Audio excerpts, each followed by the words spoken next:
She saw herself not as a hoarder, but as a collector. She sat on the witness stand and was straight-faced, even though she had about this much clear space in her entire 1,000-square-foot apartment,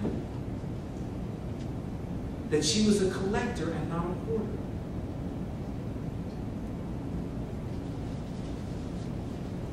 And it was amazing to listen to her talk about how she saw beauty in so much things. But you know what? I found out something about hoarding. More often than not, it's caused by post-traumatic stress syndrome. She also had fibromyalgia, which I did not know until I actually tried that case, that was in fact caused by post-traumatic stress or stressful situations. Your body is in a fight or flight mode, and it's there all the time, and it's so charged all the time that it just cannot take it, and that's what causes all of your nerve endings to be in a frayed state, and that's what causes the pain. It's trauma-induced.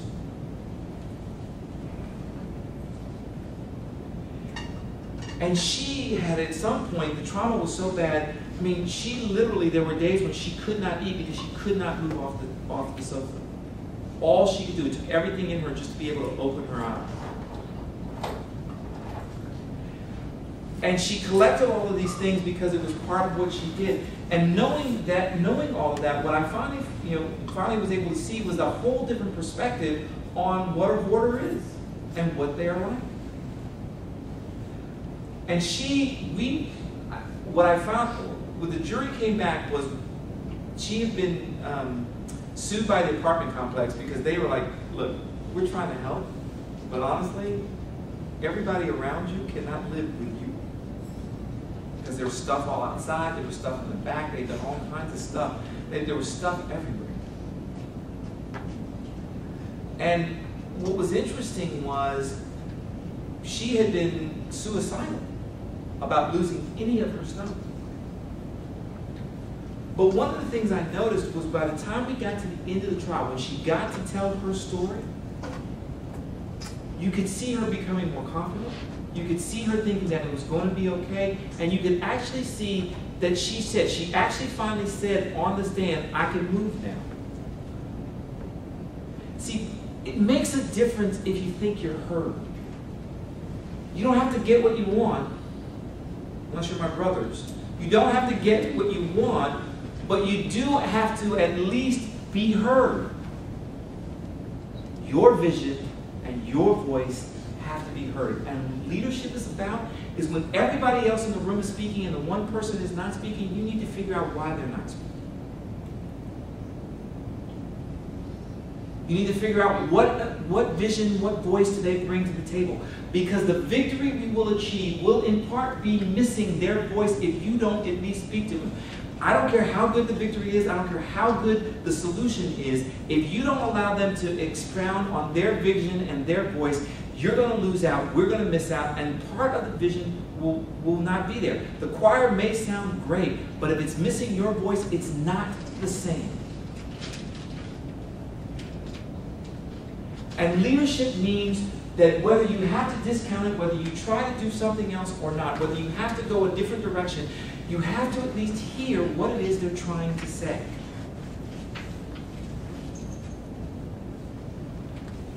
That is leadership.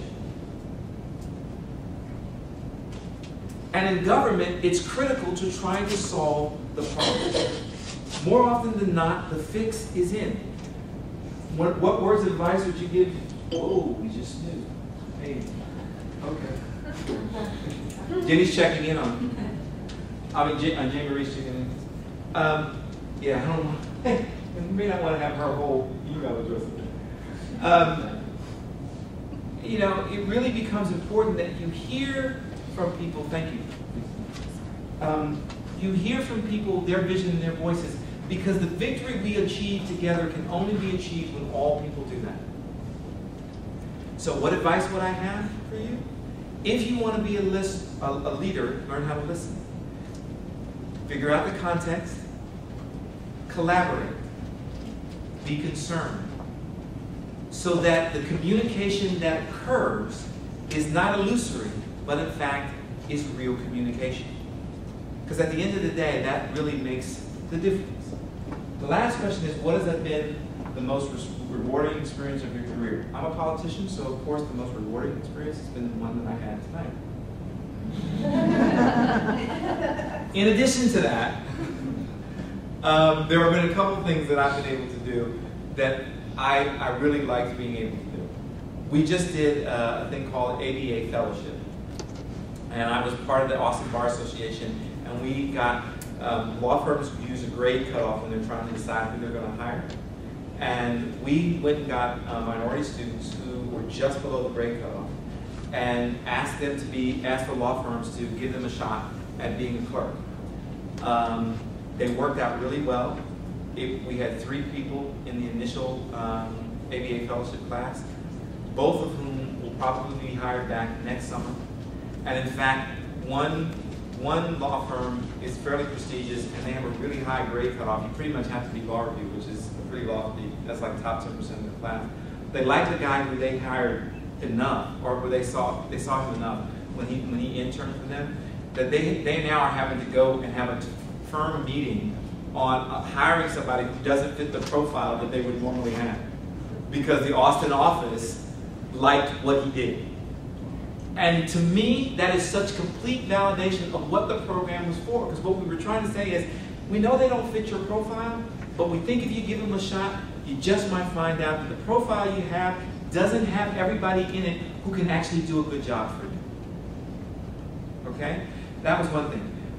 The courthouse in Travis County is the Heman Marion Sweat Courthouse. It used to be the Travis County Courthouse. But one day, a friend of mine and I, Malcolm Greenstein, were what could charitably be described as jogging on Town Lake, decided that we had read this article about Heman Marion Sweat. How many of you know who Heman Marion Sweat is? Heman Marion Sweat was the first African American to ever be admitted to the law school at UT. He didn't, in fact, he flunked out because it was so tough. They put him in a separate classroom, and he got treated pretty badly. But because of him, Sweat versus Painter was decided. It was a United States Supreme Court case. I don't know how many of you knew this, but Thurgood Marshall actually tried that case in the Travis County Courthouse. Room number 126 on the 3rd floor here in our courthouse. Thurgood Marshall was the NAACP's lawyer, and he tried that case here. He went all the way to the Supreme Court on that particular case, and what they call Sweat versus Painter became what we call dicta, not the ruling, but the, for lack of a better term, fluff in the opinion became the opinion in Brown versus Board of Education. It was a precursor to Brown versus Board of Education, and that case, which was tried here in Travis County, helped shape the case that was in became Brown versus Board of Education, which allowed over all the schools to open up. We first started off trying just to get a plaque. You know, it reminded me very much of John Mayer's line. She keeps a toothbrush at my place as if I had the extra space. And all we wanted first was a plaque on the wall.